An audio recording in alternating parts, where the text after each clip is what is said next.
got a guy that we're going to need to test Khabib. Going to need a guy who can keep the fight standing, who can test Khabib on the feet. Some guy who's going to be able to stuff some of those takedowns. Those guys don't come around often.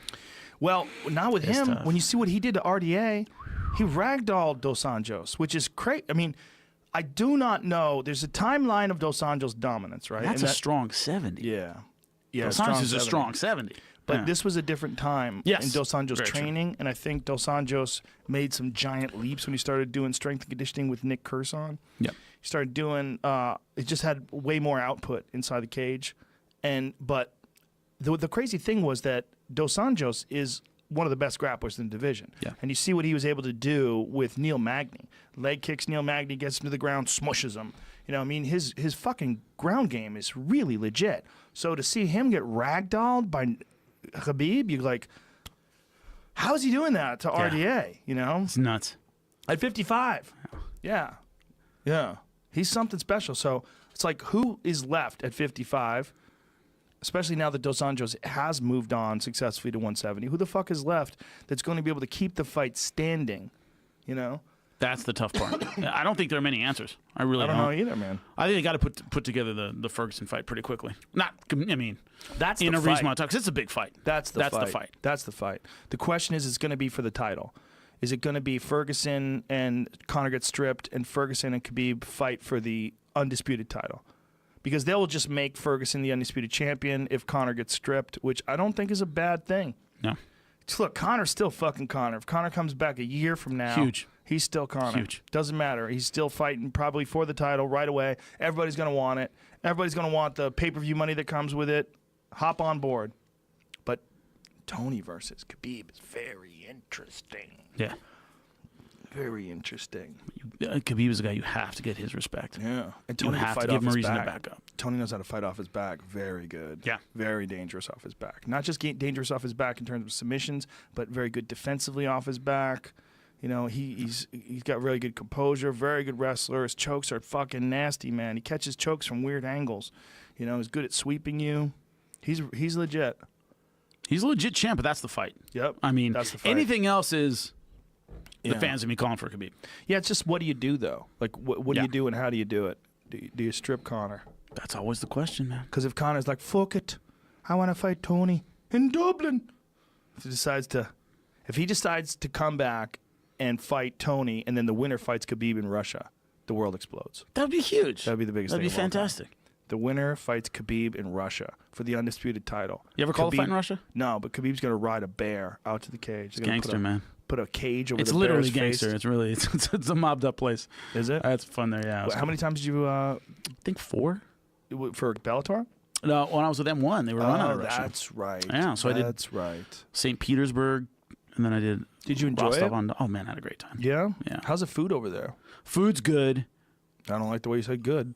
No, the food's good. The food's good. It's not like you're not known for it. All right, so I got to tell a story. We're on this ship in the Neva River, and it's owned by one of the guys who runs M1, and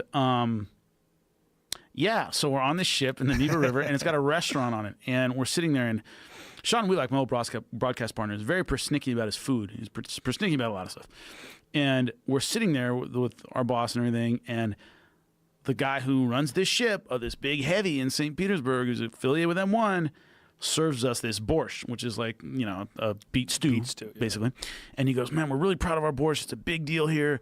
And, we hope you enjoy it. It's a point of honor for us. And he walks away, and Wheelock looks at the bowl and goes, I'm not eating this. I don't like it. And our boss goes, you will fucking eat it right now. Like a 7-year-old, like, you will eat this right now. You will fucking eat it. And he's like, no, I'm not eating. Like, folded his arms. Like, I'm not eating. No way. Now, I eat so fast. White people. I eat so fast that I already ate it. I like borscht, so I just ate it. And I set my thing down. The guy who was all proud of his borscht turns around and is heading back to us. And my boss looks at me and goes, points to Sean's food, and I grabbed it and I drank an entire bowl of that shit and threw it down before the guy came back. And he saw that we had fish. Oh, thank you so much. It was so good. You drank Sean's too? Sean was just refusing to touch it. Persnickety is a nice word. Persnickety. I like how you use that. That's He's very selective about it. But it's a nice way. Like, nobody can get mad. Yeah, it wasn't like he was like, he was calls someone persnickety. Picky. Yeah, you're not saying they're a complaining bitch. No. I Definitely would not. say that. Come I on. didn't think you would. Would not. No, It's you're- persnickety. I understand. No, I'm not eating that. I was like, I'll eat it. I was like, fuck it, give it to me. I know there's been some talk about doing a UFC in Russia, and I think a lot of it is probably based on the idea that Khabib at 25-0 is most likely somewhere along the line going to fight for the title. I mean, if everything continues to go well, as long as there's no injuries or something. Yeah. Especially now that he can make the weight. Like, he made the weight pretty easy. Yeah, it didn't look bad. Not at all. That would be a huge fight. Fucking You have A. enough Russian talent that, you know, Oh, yeah. would work man. well. Oh, just from Dagestan alone, you could fill the whole roster. Yeah. Dagestan versus the world. You really could. You almost could. We had a fighter in Bellator, Shabalat Shamalayev, ended up getting shot like 5 times in Dagestan. Jesus He lived. Christ. He lived. But he went after some gangster with a gun or something in a club, and he got like torn apart. Tough It's crazy, world. man. It's a tough world. We're so soft over here. Sean Wheelock need to go camping over there for a little while. Dude. Like, you know, the wrestlers in Chechnya are amazing. Saitiev brothers are Yeah. the greatest ever. Well, fuck, man. If you grew up in Chechnya, and it's like either be a stand-up wrestler or, Dead. I don't know, pick up a gun and, you know, Yeah. be a gangster. They, you know, dude's amazing. Yeah, it's interesting to see understand. a guy from that really hard part of the world coming over and just dominating in MMA. You know, like with Khabib, you know that a lot of it is technique, a lot of it is being trained by his father, a lot of it is iron sharpens iron. He's at AKA. Yeah. He's wrestling with big giant guys that are really skillful all the time. It's an amazing roster over there. But a lot of it is this fucking mental toughness that he must have picked up some of that from being in Dagestan. Yeah. Just has to. It's true. I mean, the Russian fighters that I've dealt with, like, you could know them and call a ton of fights with them, and they'll still kind of look at you like they want to fight you or something. You're like, Ugh. you know, I know. Hey, how's it Yeah. going? Then they kind of like break character. Like, hey, how you doing? Like, Yeah. But there's always this wall you got to get through almost every time. You know, one of the Crazy. Great fighters though. that Korshkov guy, that guy's a fucking beast. Oh, monster. That guy's a beast. That was one of the most impressive Lima fights too. When he put that guy to sleep, I was like, whoa. Yeah, that left that's hook. big. But it was leg kicks that set it up. Mhm, He was it kicking the did. shit out of that leg, and I think Korshkov went like, I got to trade now. I got to get this guy out of here. You know, it's not going to work. And Third round. Korshkov, in my opinion, in a lot of ways, was one of the first guys to validate Bellator's 170-pound division from the performance he put against Henderson. Like, he shut Henderson down and Teed beat off him on up. him. Teed off on him and let him know, like, I'm a real welterweight. Then Lima made him look like maybe he's not. Yeah. You know, like maybe that's a real welterweight. He's a lot bigger. He looked bigger. Yeah, way bigger. Yeah. And then you know, it's one of those things where there was a big disparity between what people within the organization and what people out of the organization thought. Because a lot of people thought Henderson was going to come in and clean house and have 2 belts, but there's one jinx that I have seen more than any other. If you're listening, fighters, this is to you. Don't talk about 2 belts before you have 1 belt. Ooh, that is the jinx. Have you never? Dude, am I wrong? Brandon Vera with Brandon Chuck Liddell. Vera, I'm going to be a Yeah. 2-belt champion. Yep. He didn't win 1 belt. Vincent Yep. Henderson talked about winning 2 belts. He didn't win 1 belt. Yeah. You know, talking about 2 belts before you've won 1 belt is a Yeah. huge jinx. Don't ever do that. Well, I've never Benson- seen it be good. I've seen it a couple other times, Benson, and it's when he never, left, it's never worked out. when he left the UFC, he was, one of the best guys in the division.